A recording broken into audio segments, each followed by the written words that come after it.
Hello friends, welcome to दृष्टि IQ. दोस्तों, आज है 11 अक्टूबर 2021 और आज की इस वीडियो में हम लोग 11 अक्टूबर 2021 से करंट अफेयर्स के जो भी इंपॉर्टेंट क्वेश्चन बनते हैं उनको हम इस वीडियो के अंदर देखेंगे। तो आपको इस वीडियो को बिल्कुल ध्यान से देखना है। यहाँ पर आपके सामने आज का सबसे पहला क्वेश्चन है, दुनिया भर में प्रत्येक वर्ष अंतर्राष्ट्रीय बालिका दिवस किस दिन मनाया जाता है? International day of girl child. तो लैंगिक समानता के बारे में जागरूकता फैलाने के लिए हर साल 11 अक्टूबर को मनाया जाता है अंतर्राष्ट्रीय बालिका दिवस। इसी तरीके से भारत के अंदर राष्ट्रीय बालिका दिवस मनाया जाता है 24 जनवरी को। तो जनवरी महीने में 24 तारीख को मनाया जाता है राष्ट्रीय बालिका दिवस, जबकि अंतर्राष्ट्रीय बालिका दिवस ये यूनाइटेड नेशन के द्वारा मनाया जाता है 11 अक्टूबर को। इस बार के अंतर्राष्ट्रीय बालिका दिवस की जो थीम रखी गई है ये आपको याद रखना है, digital generation our generation. Digital generation our generation. इसके बाद यहां पर अगला सवाल है, आगामी 16 अक्टूबर से 29वां हुनर हाट कार्यक्रम किस शहर में आयोजित किया जाएगा? तो दोस्तों, हुनर हाट कार्यक्रम जो होता है ये भारत के अंदर हस्तशिल्प को बढ़ावा देने के लिए आयोजित किया जाता है। तो ये देश के अलग अलग हिस्सों में समय समय पर होता है। इसका आयोजन किया जाता है भारत के अल्पसंख्यक कार्य मंत्रालय द्वारा, जिसके इस समय मंत्री हैं मुख्तार अब्बास नकवी। और दोस्तों, आपको याद होगा अगस्त महीने में भारत के अल्पसंख्यक कार्य मंत्रालय ने अनाउंस किया था कि देश के अंदर आजादी का जो अमृत महोत्सव मनाया जा रहा है इसके हिस्से के रूप में देश भर के अलग अलग हिस्सों में 75 हुनर हाट कार्यक्रम आयोजित किए जाएंगे। तो अब इसी के हिस्से के रूप में जो नेक्स्ट हुनर हाट कार्यक्रम होने वाला है ये 29वां कार्यक्रम होगा और इसका आयोजन किया जाएगा उत्तर प्रदेश के रामपुर जिले में। सो यहां पर इस क्वेश्चन का आंसर हो जाएगा हमारा ऑप्शन नंबर ए। ये 29वां हुनर हाट कार्यक्रम होगा, इसका आयोजन 16 से लेकर 25 अक्टूबर तक किया जाएगा। जनरली जो हुनर हाट कार्यक्रम होता है ये 10 दिनों तक चलता है। इसमें देश भर के जो शिल्पकार हैं, कारीगर हैं, वो अपने हाथों द्वारा बनाए गए उत्पादों को यहाँ पर लाते हैं और बेचते हैं। 9 अक्टूबर को भारत के केंद्रीय मंत्री ज्योतिरादित्य सिंधिया ने किस राज्य में सिंधु दुर्ग हवाई अड्डे का उद्घाटन किया है? तो इसका सही आंसर होगा ऑप्शन नंबर बी, यानी कि महाराष्ट्र, क्योंकि सिंधु दुर्ग जो जिला है यह है महाराष्ट्र के अंदर। तो सिंधु दुर्ग जिले में ही एक सिंधु दुर्ग हवाई अड्डा बनाया गया है, जिसका उद्घाटन हाल ही में किया है भारत के नागरिक उड्डयन मंत्री ज्योतिरादित्य सिंधिया ने। ये जो एयरपोर्ट बना है इसको उड़ान योजना के तहत बनाया गया है, यानी कि उड़े देश का आम नागरिक। ये एक रीजनल कनेक्टिविटी स्कीम है, यानी कि क्षेत्रीय संपर्क परियोजना है, जो कि देश के अलग अलग हिस्सों को कनेक्ट करने के लिए ये योजना चलाई जाती है। तो हाल ही में भारत के केंद्रीय नागरिक उड्डयन मंत्री जो ज्योतिरादित्य सिंधिया हैं, इन्होंने महाराष्ट्र के सिंधु दुर्ग जिले से मुंबई के बीच में पहली फ्लाइट को हरी झंडी दिखाकर रवाना किया था। एस्ट्रोनॉटिकल सोसाइटी ऑफ इंडिया द्वारा प्रतिष्ठित आर्यभट्ट पुरस्कार से किसको सम्मानित किया गया है? Very very important question.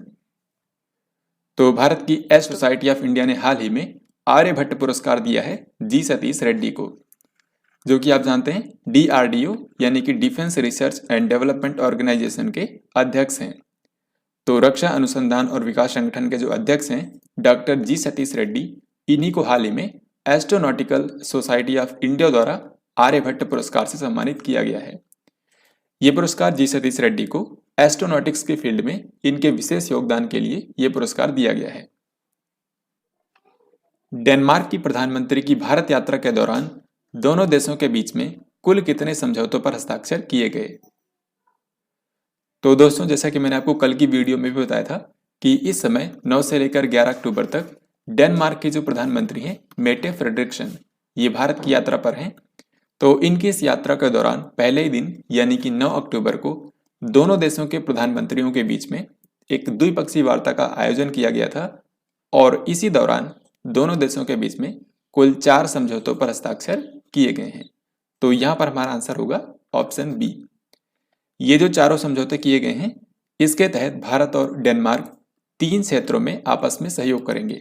सबसे पहले है साइंस एंड टेक्नोलॉजी, यानी कि विज्ञान और प्रौद्योगिकी, इसमें 2 समझौते हुए हैं। इसके बाद क्लाइमेट चेंज यानी कि जलवायु परिवर्तन पर दोनों देश आपस में सहयोग करेंगे, इसके लिए एक समझौता हुआ है। और तीसरा है स्किल डेवलपमेंट यानी कि दोनों देश कौशल विकास के क्षेत्र में आपस में सहयोग करेंगे। यहाँ पर अगर हम डेनमार्क की बात करें तो इसकी राजधानी है कोपेनहेगन और यहाँ की करेंसी है डेनिश क्रोन। इलाहाबाद हाईकोर्ट के नए मुख्य न्यायाधीश के रूप में किसको नियुक्त किया गया है? तो अब इलाहाबाद हाईकोर्ट के नए मुख्य न्यायाधीश बन गए हैं राजेश बिंदल। इनको हाल ही में भारत के राष्ट्रपति रामनाथ कोविंद ने अपॉइंट किया है, क्योंकि किसी भी हाईकोर्ट का जो मुख्य न्यायाधीश होता है उनको अपॉइंट किया जाता है राष्ट्रपति के द्वारा। हालांकि उनको शपथ दिलाते हैं संबंधित राज्य के जो राज्यपाल होते हैं वो। तो अभी इनको अपॉइंट किया गया है, कुछ दिनों बाद ये इलाहाबाद उच्च न्यायालय के नए मुख्य न्यायाधीश के रूप में शपथ लेंगे। ये इससे पहले कलकत्ता हाईकोर्ट में कार्यवाहक मुख्य न्यायाधीश के रूप में कार्यरत थे। अब इनको इलाहाबाद हाईकोर्ट का नया मुख्य न्यायाधीश बना दिया गया है। हाल ही में किस रेलवे जोन ने पहली बार त्रिशूल और गरुड़ नामक लंबी दूरी की मालगाड़ियों का सफलतापूर्वक संचालन किया है? तो इसका सही आंसर होगा ऑप्शन बी यानी कि दक्षिण मध्य रेलवे यानी कि साउथ सेंट्रल रेलवे, जिसका मुख्यालय है तेलंगाना के सिकंदराबाद में। तो दक्षिण मध्य रेलवे जो भारत का एक जोन है, रेलवे जोन है, इसने हाल ही में अपनी सबसे लंबी ट्रेन को संचालित किया है जिसका नाम है त्रिशूल। और इस ट्रेन की लंबाई थी 2.06 किलोमीटर। इसमें 3 रेलगाड़ियों को जोड़कर इसको बनाया गया था और इसमें टोटल 176 वैगन थे। तो ये दक्षिण मध्य रेलवे की अब तक की सबसे लंबी ट्रेन थी जिसको हाल ही में संचालित किया गया है। और इसके कुछ ही दिनों बाद गरुड़ नाम की एक और ट्रेन को चलाया गया जो कि इतनी ही लंबी थी, इसमें वैगन्स की संख्या थी 180। तो हाल ही में त्रिशूल और गरुड़ नाम की जो मालगाड़ियां हैं इनको संचालित किया है दक्षिण मध्य रेलवे ने। और दोस्तों यहाँ पर रेलवे जोन की बात हो रही है तो मैं आपको बता दूं कि इस समय भारत में टोटल रेलवे जोन्स की संख्या है 18। जो 18वां सबसे लेटेस्ट रेलवे जोन बना था इसका नाम था साउथ कोस्ट रेलवे यानी कि दक्षिण तट रेलवे। तो ये आपको याद रखना है। भारतीय रिजर्व बैंक यानी कि आरबीआई ने तत्काल भुगतान सेवा यानी कि आईएमपीएस के तहत डेली ट्रांजैक्शन लिमिट को 2 लाख रुपए से बढ़ाकर कितना कर दिया है? तो आईएमपीएस यानी कि जो इमीडिएट पेमेंट सर्विस होती है, इसके तहत आप किसी भी समय 24 घंटे किसी भी समय एक बैंक अकाउंट से दूसरे बैंक अकाउंट में पैसा ट्रांसफर कर सकते हैं और इसमें इमीडिएट पेमेंट होता है। तो अभी इसके तहत डेली लिमिट को 2 लाख रुपए से बढ़ाकर 5 लाख रुपए कर दिया है। यानी कि अब आप आईएमपीएस के तहत एक दिन के अंदर 5 लाख रुपए तक पैसा ट्रांसफर कर सकते हैं। बहुपक्षीय समुद्री अभ्यास मालाबार 21 का दूसरा चरण किस स्थान पर आयोजित किया जाएगा? सबसे पहले मैं आपको बता दूं जो मालाबार युद्ध अभ्यास होता है इसमें 4 देशों की नौसेना हिस्सा लेती हैं और ये चारों के चारों देश जो हैं ये क्वाड ग्रुप का हिस्सा हैं। यानी कि इसमें एक तो है जापान, फिर है अमेरिका, फिर है अपना भारत और चौथा देश है ऑस्ट्रेलिया। तो इन्हीं चारों देशों की नौसेनाओं के बीच में मालाबार अभ्यास का आयोजन किया जाता है। तो इस साल आपको पता होगा इसका पहला चरण जो है इसका आयोजन किया गया था अगस्त महीने में और ये हुआ था फिलीपींस सागर में। एक्चुअल में आपने पढ़ा होगा फिलीपींस सागर के अंदर जो गुआम आइलैंड है यहाँ पर इसका आयोजन किया गया था। और अभी इसका जो सेकेंड फेज है ये अक्टूबर महीने में आयोजित किया जाएगा और इस बार इसका जो दूसरा चरण होने वाला है ये होगा बंगाल की खाड़ी में। तो यहाँ पर हमारा इस क्वेश्चन का आंसर हो जाएगा ऑप्शन नंबर बी, ये इसी महीने में अक्टूबर में आयोजित किया जाएगा। भारतीय रिजर्व बैंक यानी कि आरबीआई ने वित्त वर्ष 2021-22 में भारत की जीडीपी वृद्धि दर कितने % रहने का अनुमान लगाया है? तो भारतीय रिजर्व बैंक यानी कि आरबीआई ने इस बार के वित्तीय वर्ष के लिए भारत की जीडीपी ग्रोथ रेट का अनुमान लगाया है 9.5%। सो यहां पर हमारा आंसर होगा ऑप्शन नंबर सी। इससे पहले मूडीज ने अनुमान लगाया था 9.3% और वर्ल्ड बैंक ने अनुमान लगाया था 8.3%, जबकि जो फिच रेटिंग्स है इसने अनुमान लगाया था 8.7%। तो इन सभी के द्वारा जो अनुमान लगाए गए हैं ये आपको याद रखना है।